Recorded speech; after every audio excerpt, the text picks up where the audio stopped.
بسم اللہ الرحمن الرحیم۔ آنی وظائف آفیشیل کے پیارے بہن بھائیوں، السلام علیکم ورحمۃ اللہ وبرکاتہ۔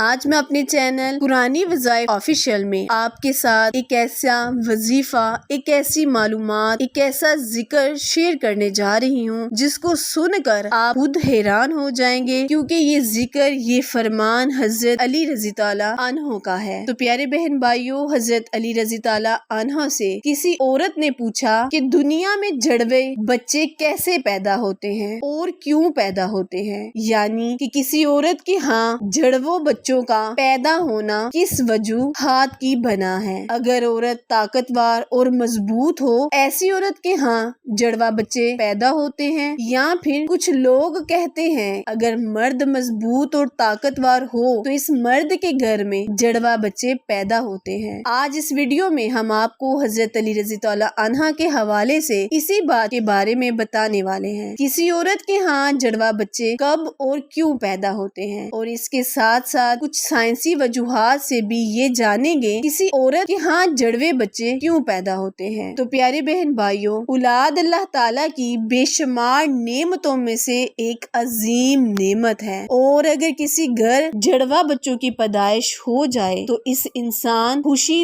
دگنی چگنی ہو جاتی ہے۔ اکثر شادی شدہ مرد عورت جڑوا بچوں کی پیدائش کے خواہش مند ہوتے ہیں۔ جڑوا بچوں کی پیدائش کو لے کر ہمارے معاشرے میں نہ جانے کتنی باتیں بنی ہوئی ہیں۔ کوئی کہتا ہے کہ اگر عورت طاقتور اور مضبوط ہو تو جڑوا بچے پیدا کرتی ہے، وہیں پر کوئی کہتا ہے کہ اگر بیوی سے بار بار یعنی حد سے زیادہ ہم بستری کی جائے تو پھر بھی جڑوا بچے پیدا ہوتے ہیں۔ لیکن پیارے بہن بھائیوں، ہم آپ کو حضرت علی رضی اللہ عنہ کے حوالے سے بتاتے ہیں کہ جڑوا بچے آخر کیوں پیدا ہوتے ہیں۔ عرب میں ایک شخص بیٹیوں سے سخت نفرت کرتا تھا۔ بیٹیوں کی پیدائش کو وہ اپنی مردانگی پر داغ اور اپنے خاندان کے لیے ذلت و شرمندگی کا باعث سمجھتا تھا۔ اس کے ہاں جب بھی بیٹی کی پیدائش ہوتی تو اسے ذلت اور شرمندگی سے بچانے کے لیے بیٹی کے پیدا ہوتے ہی رات کی تاریکی میں اسے زندہ درگور کر دیتا۔ ایک بار اللہ تعالیٰ نے اس کو 2 بیٹیوں کے ساتھ نوازا۔ جڑوا بیٹیوں کی پیدائش پر اسے بہت دکھ ہوا۔ غصے کی حالت میں دونوں بیٹیوں کو اٹھا کر قبرستان کا رخ کیا۔ حضرت علی رضی اللہ عنہ کو جیسے ہی اس بات کا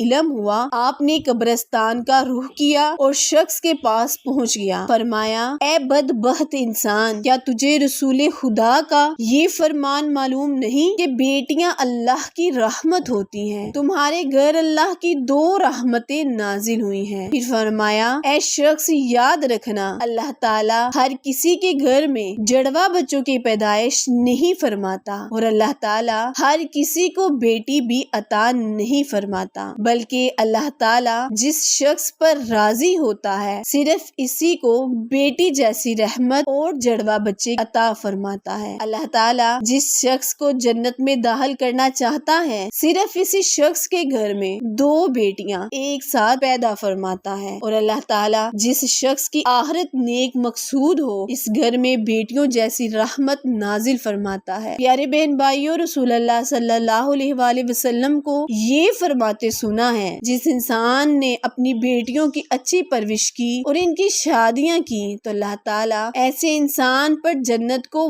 واجب کر دیتا ہے۔ اے شخص، یاد رکھنا، نبی کریم صلی اللہ علیہ وآلہ وسلم نے فرمایا ہے، بیٹے نعمت بن کر نازل ہوتے ہیں اور بیٹیاں رحمت بن کر نازل ہوتی ہیں۔ آپ رضی اللہ عنہ کی بات سن کر اس ظالم کو رحم آ گیا۔ وہ فوراً آپ کے قدموں میں گرا اور زور قطار رونے لگا۔ عرض کیا، یا علی، مجھے معاف کر دے اور اللہ تعالیٰ سے میرے گناہوں کی بخشش کی دعا کیجیے۔ آپ نے فرمایا، جاؤ اور ان بچیوں کو ان کے ماں کے حوالے کرو اور پھر میرے پاس مسجد میں آ جاؤ۔ یہ کہہ کر آپ رضی اللہ عنہ مسجد کی جانب چل دیے۔ وہ شخص دوبارہ آپ رضی اللہ عنہ کی خدمت میں پہنچا اور عرض کیا، یا علی، جب ایک عورت حاملہ ہو جائے تو ہمیں یہ کیسے پتا چلے گا کہ اس عورت کے حمل سے لڑکا پیدا ہوگا یا لڑکی، یا جڑوے بچے پیدا ہوں گے؟ تو حضرت علی رضی اللہ عنہ نے فرمایا کہ اے شخص، اس بات کو اللہ کے سوا کوئی نہیں جانتا، کیونکہ غیب کا علم صرف اور صرف اللہ تعالیٰ کے پاس ہے۔ اے شخص، اگر کوئی غیب کا علم